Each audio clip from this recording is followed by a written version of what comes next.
ദൈവ തിരുനാമത്തിന് മഹത്വമുണ്ടായിരിക്കട്ടെ. ശൂനോയോ നോമ്പ് 4-ാം ദിവസം. ഈ ലോകം നമ്മെ പഠിപ്പിക്കുന്നത് സ്വയം ഉയരാനും സ്വന്തം മഹത്വം നേടാനും മറ്റുള്ളവരുടെ പ്രശംസ നേടിയെടുക്കാനുമാണ്.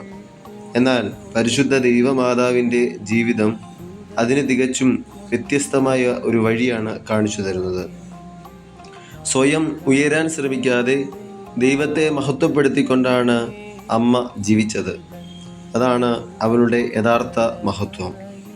ദൈവമാതാവ് ഒരിക്കലും തൻ്റെ മഹത്വത്തെക്കുറിച്ച് സംസാരിച്ചില്ല.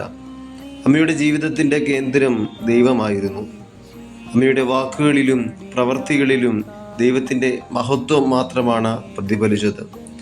അതുകൊണ്ട് തന്നെ സഭ അവളെ എല്ലാ തലമുറകളിലും ഭാഗ്യവതി എന്ന് വിളിക്കുന്നു.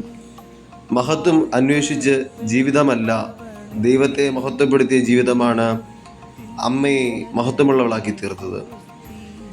നമ്മുടെ ജീവിതത്തിലും പലപ്പോഴും അംഗീകാരത്തിനും പ്രശംസയ്ക്കും സ്ഥാനത്തിനും വേണ്ടി നാം പരിശ്രമിക്കാറുണ്ട്. എന്നാൽ ക്രിസ്തീയ ജീവിതത്തിൻ്റെ സൗന്ദര്യം സ്വയം വലിയവനാകുന്നതിലല്ല, ദൈവം നമ്മുടെ ജീവിതത്തിൽ വലിയവനാകുന്നതിലാണ്. നമ്മുടെ വാക്കുകളിലൂടെയും പ്രവൃത്തികളിലൂടെയും സ്വഭാവത്തിലൂടെയും ആളുകൾ ദൈവത്തെ തിരിച്ചറിയുമ്പോഴാണ് നമ്മുടെ ജീവിതം ഫലപ്രദമാകുന്നത്. ഈ നോമ്പിൽ നമുക്ക് അതിന് സാധിക്കട്ടെ എന്ന് ആത്മാർത്ഥമായിട്ട് പ്രാർത്ഥിക്കുകയാണ്.